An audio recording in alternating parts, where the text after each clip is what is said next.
car, SUV, or truck, guess what? Hello and welcome to the Frontier Motor Show. My name is Iven Streckel, owner of Frontier Motors, and for the next 30 minutes we're going to be talking automotive.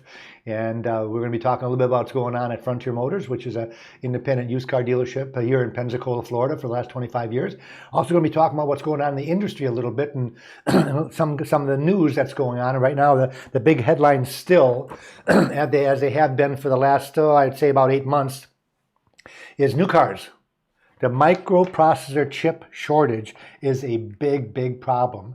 And it says right here, this is the front page of the automotive news, customers' frustration likely will worsen this month as shuttered plants and slowing production lines prevent dealerships from being able to restock their lots.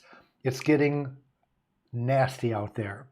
They said that they had one shopper at Burns Chevrolet saw another customer peering into the Tahoe he wanted to buy, and he began shouting at the lady. The woman says, "I only wanted to look inside." The guy got so ticked off because he was in the process of buying it. Well, guess what? That was the only Tahoe they had on the lot.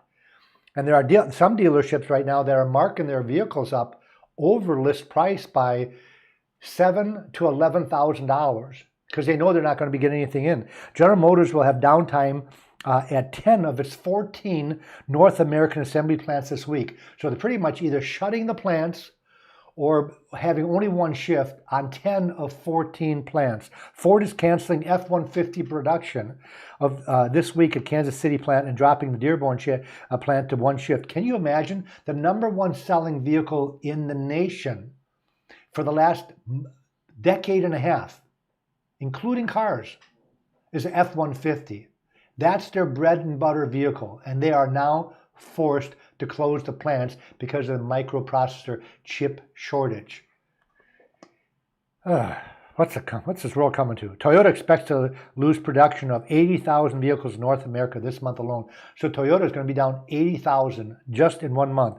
Volvo said it expects the sales volume in the second half of the year to fall sharply. Daimler warned that the sales of the Mercedes-Benz cars will fall significantly this month, all because of the chip shortage.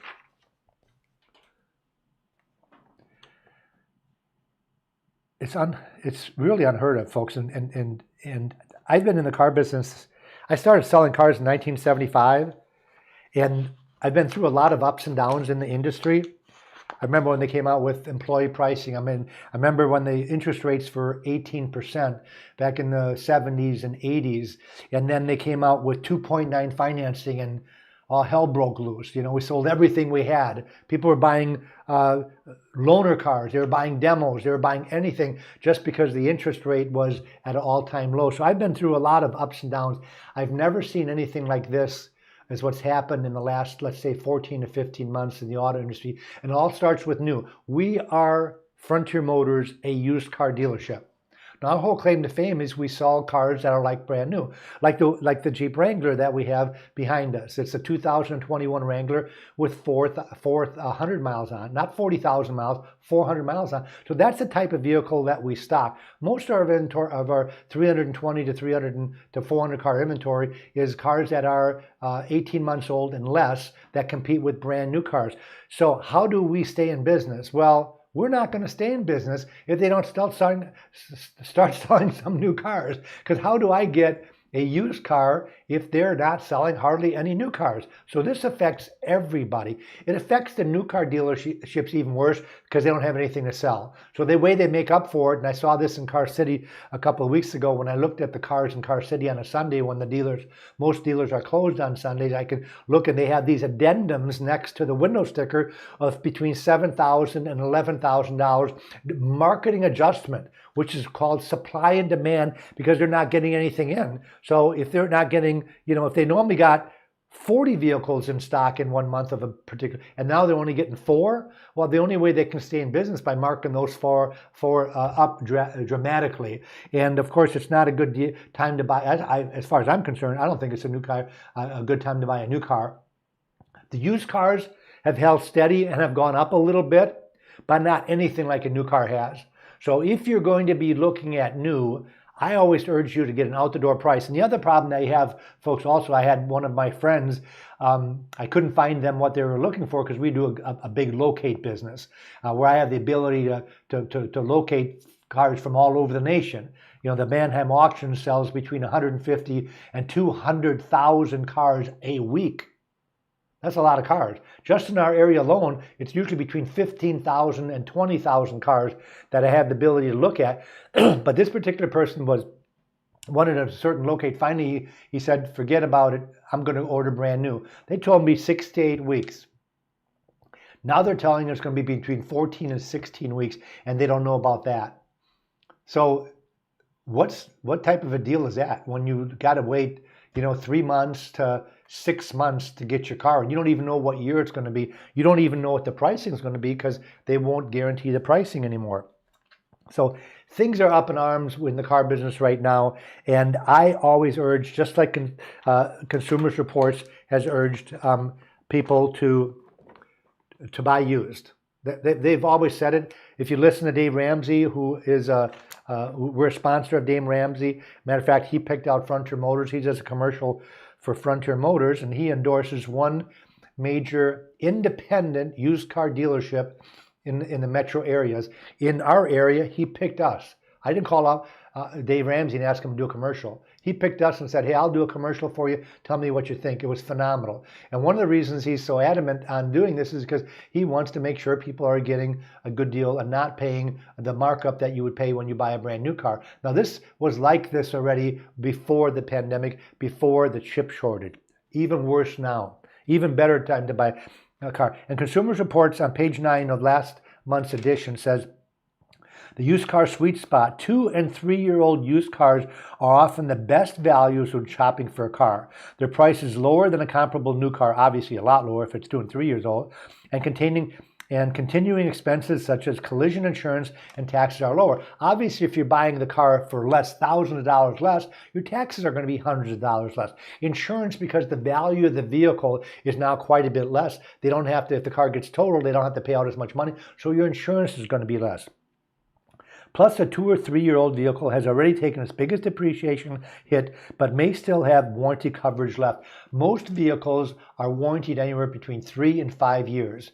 If you go with Honda and Toyota and Chevrolet and GMC, they have the worst warranties, which is 3 years, 36,000 miles on just about everything. If you go with a Hyundai or a Kia or a Mitsubishi, they have a 4-year, 50,000, actually a 5-year, 60,000. They had the best warranty in the business.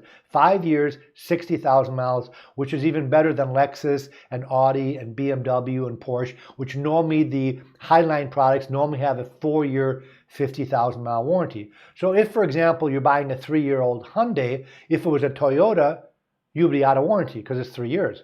Well, with a Hyundai, you still have 2 full years left on the warranty.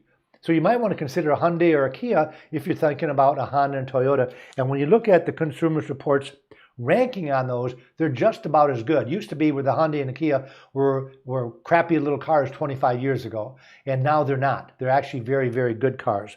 So they're saying that. And the other thing you can buy for the same price, you can get a lot of the safety equipment at a much reduced price. For example, some of the safety packs that you buy in a vehicle might be as much as $2,000 and $3,000 when they're brand new. And that would be things like automatic braking, adaptive electronic cruise control, pedestrian detection, blind spot monitoring systems, which I feel are probably, those features are probably more important than getting leather interior and a sunroof and all the other little frilly things, heated seats, which I know to most people, they put the emphasis on that, where I put the emphasis on the safety. Boy, if your car can stop automatically when somebody runs out in front of it, or somebody in front of you on the expressway jams on the brakes to miss a cone or a tire that just blew, and you're not paying attention, it'll save your life.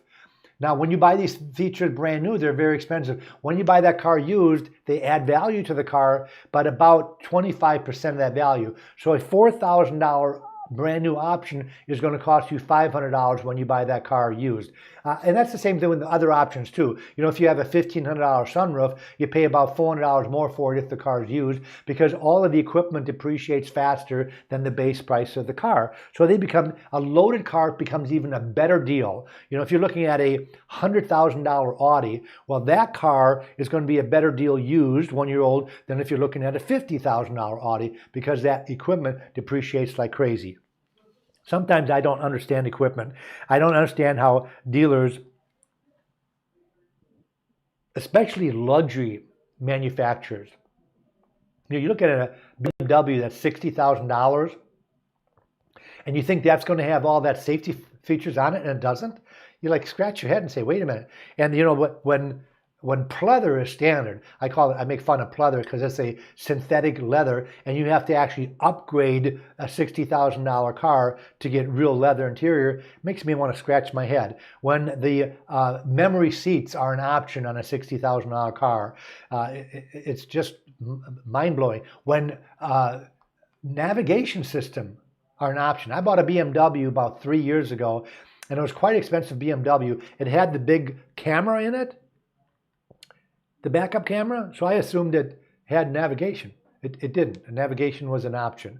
So these are, you get that $60,000 car, next thing you blink, it's up to $85,000. And that, of course, affects the value of the car. But enough of that. We're talking about the chip shortage, making new cars very hard to get, sometimes even impossible to get. Check out a used car that may be 1 year old that I've been able to buy for quite a bit less than a brand new one, especially now that they are marking the new ones up over list price, where they become not a good deal. When you stop in at Frontier Motors, by the way, we give you a price list. There's a lot of things that we do at Frontier Motors that other dealerships don't do. If you want to shop by yourself, at least you can know what every car is selling for. Sometimes customers get frustrated because in the state of Florida, an independent used car dealership does not have to put the price on their car. Sometimes you see these little mirror hangers, $89.95, whatever, but they don't have to put that on there. They can change prices anytime they want. It's not a law.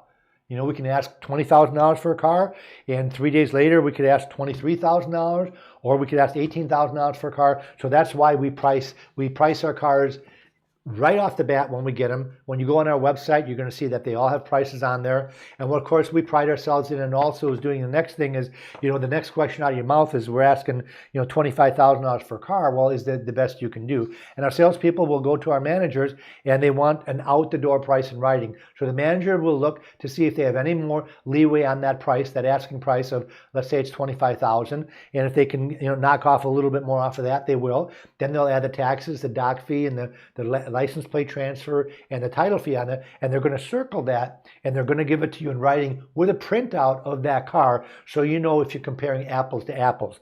The cool thing that we can do these days is we can run a window sticker on any used car out there.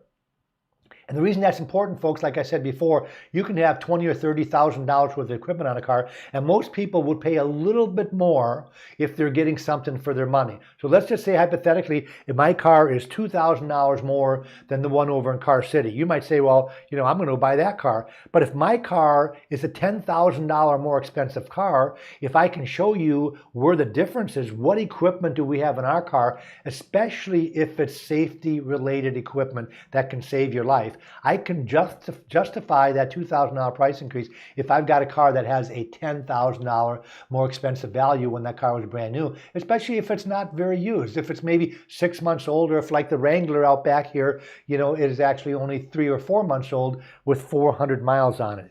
And we always have so many cars that are the alternative to new. And that's really how we started this dealership 25 years ago, by saying that we're going to be, I don't want to call it a highline car lot, because we're really not. We do have a lot of highline cars, but being an independent dealer, we have something for everybody. We stock the Kias, we stock the Mitsubishis, and we stock the highline cars too. Well, of course, we have the Chevrolets and the Fords, but we also have the Audis and the Volvos, the BMWs, the Jaguars, so the Lexus products, we have them all right here. And we really don't specialize in anything. But if I was pushed in a corner to say what do we specialize in, which I don't like to say, but I would say the alternative to new. So if you're thinking about buying a 2021 model car, why not check out a 2021 used one, or a 2020, or maybe a 2019 model with very low miles, still in a factory warranty, that looks and smells like brand new, that has a clean history report, that can save you thousands and thousands, especially now with the new car prices where they are, of what a new car would sell for. And everybody has a different price point of where they would buy the used car. I remember about 2 years ago, I made fun of one of our customers that didn't buy from us. He bought a brand new Lexus. He asked me to find out what a new LS500 was. The LS500 is their flagship big car. Loaded up, it's about a $100,000 car. Well, I found one for him with 4,000 miles on him, and the price was $10,000 less than a brand new one. Now, mind you, this was a late model car. Let's just say it was a 2021. If this was 3 or 4 years ago, but it had 4,000 miles on it, and he came back to me and said, $10,000 is not enough of a savings for me to buy that car. I'm going to go buy a brand new one. Now, most people, the price cutoff is anywhere between $3,000 to $5,000. If they can save $3,000 to $5,000 on a car that's 1 year old, they're going to go ahead and do it, because that's still a lot of money, as long as that car looks like new, smells like new, has factory warranty, and doesn't have any issues. And that's really important. We talk about the smell. I kind of make fun of it, but you can lose a car deal on smell alone.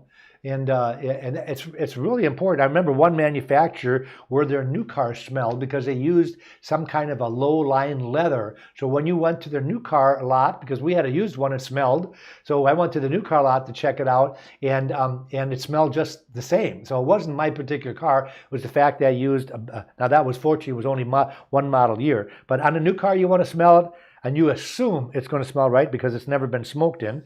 And on a used car, of course, that's a deal breaker. So I'm really... Now, Hurricane Ida did havoc, especially more up north than the south because of all the flooded cars.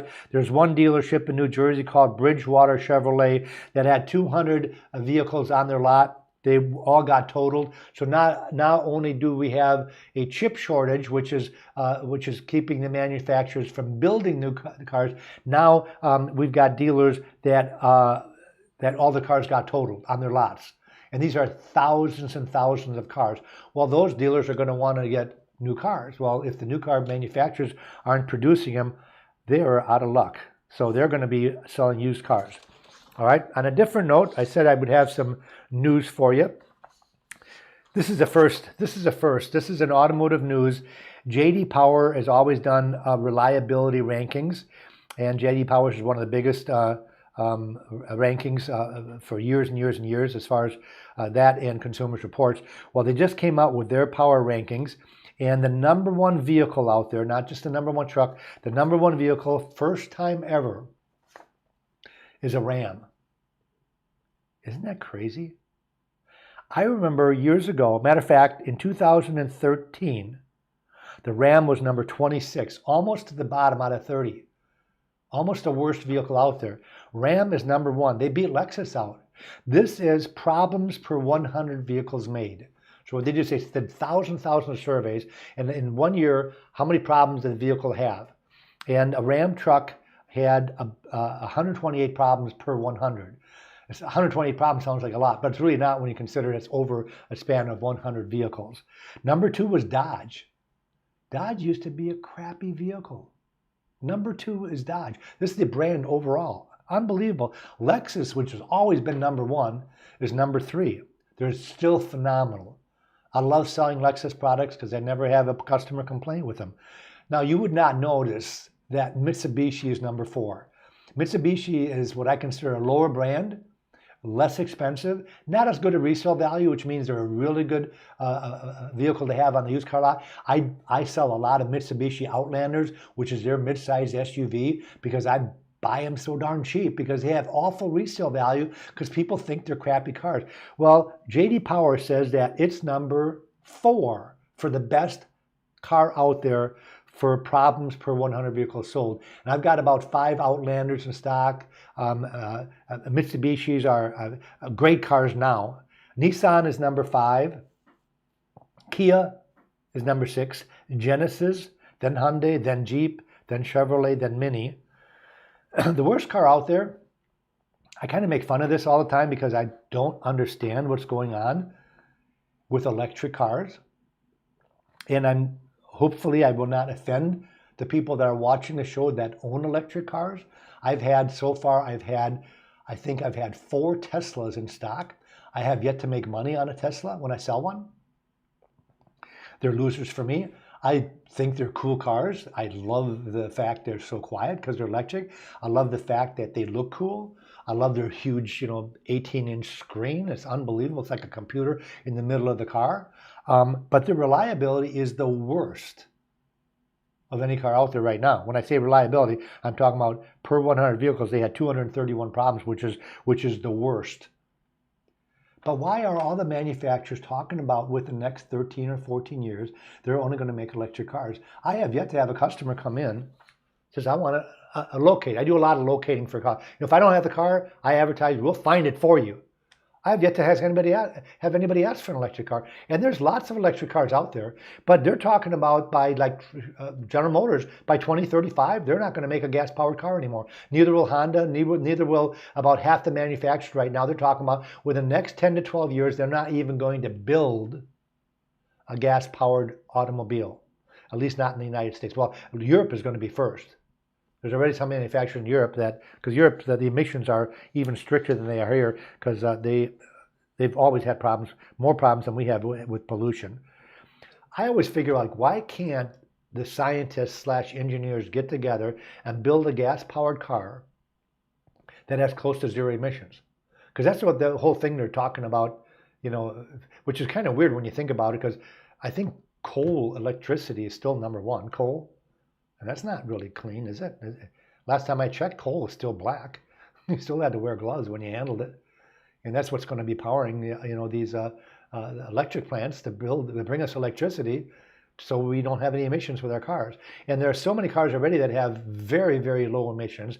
And everybody knows that gas-powered cars are now getting very good gas mileage. I mean, when you've got a Toyota Corolla that gets 44 miles a gallon, and you got a pickup truck, a diesel pickup truck that gets 30 miles a gallon, and you got a gas-powered cars like an Impala that gets 35 miles a gallon. An Impala getting 35 miles a gallon, a Toyota Camry getting 35 miles a gallon.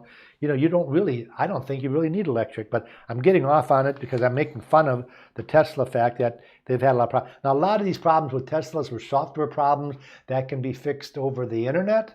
You call them up and they can fix it where you don't have to go to a dealer. So at least that's one good thing.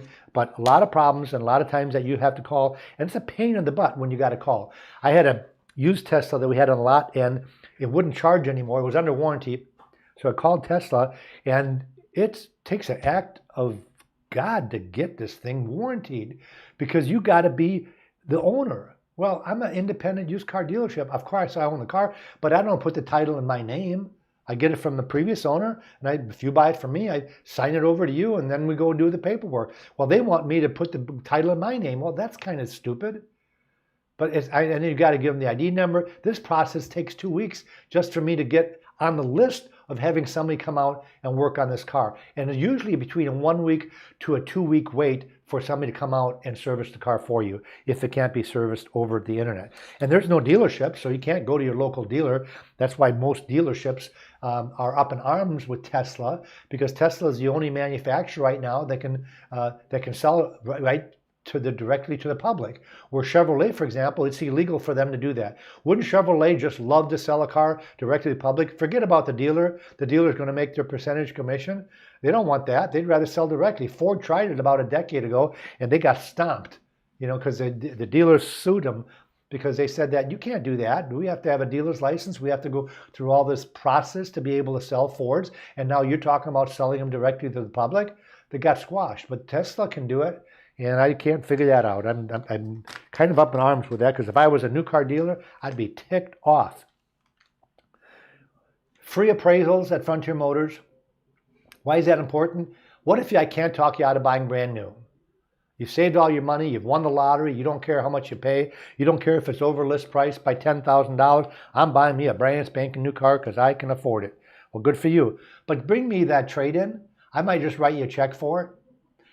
The worst I can do is give you a free appraisal to make sure that used car manager at that new car dealer doesn't try to take advantage of the situation and try to steal that car. When I say steal, I don't mean he's going to steal it, but he might undervalue it. And he might undervalue it not because they're trying to rip you off. Maybe he just doesn't like what you're driving.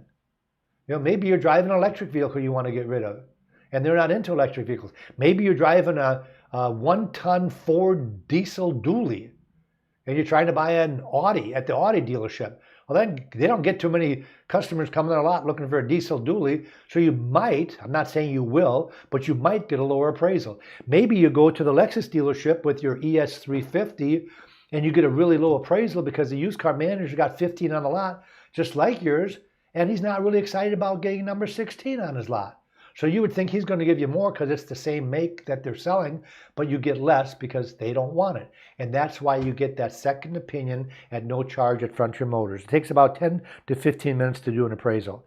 We'll also give you a free Carfax report. So if you're going to buy a car from another car dealership that won't provide the Carfax report for you because they cost about $40, we will do that for no charge. If you're looking at 4 or 5 different vehicles, no problems. We will run the Carfax report on those 5 vehicles, and we'll also tell you what they should cost you, just to keep that dealer honest. A lot of times I get business off of this because the dealer might be charging too much money, or it might be a bad history report. Maybe it's had a lot of issues. Maybe the car's had a lot of problems. Maybe the car is from up north and it's got rust on it. You didn't know about it. Maybe the car, for whatever reason, had a blown motor and they put a motor in it. There's so many things to look at when you look at history reports. Everybody looks at history reports because of accidents. Well, accidents aren't the most important thing. Obviously, a salvage title accident would be. You want to know about that. But a mileage inconsistency might be a problem. What if they had to put a new speedometer in the car and the speedometer showed that it had 20,000 miles on when the car's really got 120,000 miles? This will all show up on the history report. We do them at no charge for you. Now, we've only got a couple of minutes left, so I want you to know that if you've got anybody that's in the market for a car and they want to know where to go, you can tell them about Frontier Motors and tell them to go to our YouTube or to our Facebook page, and this show will be on there so you can learn a little bit about Frontier Motors and what we do different and what sets us apart. And you can also have them go to our website, frontiermotorsinc.com, and this show will be on the website. A free appraisal program will be on the website. We Buy Your Car will be on the website. We will give you a price in writing on the car, even if you're not buying anything from us, within 15 minutes. And you'll be shocked at the value of your car. I've got people coming in there, they're like, I can't believe how much I'm getting for the car, because the car values have stayed steady. Where most people think that every year their car goes down $4,000 or $5,000, well, that's held steady. They still depreciate, but not as much as before, but still a bargain compared to new. And that's what we specialize in. Again, free advice, free Carfax reports, free appraisals, free diminished value in case you get a car accident. We'll tell you what the insurance should replace your car for if you have a problem. And we'll also tell you what that new car should cost you. Don't pay too much, and definitely try to get that car at window sticker. I can't believe I'm saying that, and not pay over window sticker if you're going to buy brand new. But best of all, let us give you the alternative to new, price and writing out the door, and then compare those out the door prices. New cars a lot of times have a lot of fees that we don't have, so you want to get the fees all included in that out the door price. Again, Frontier Motors, 230 Beverly Parkway. Thanks for listening. Thanks for watching. Have a great day. Auf Wiedersehen.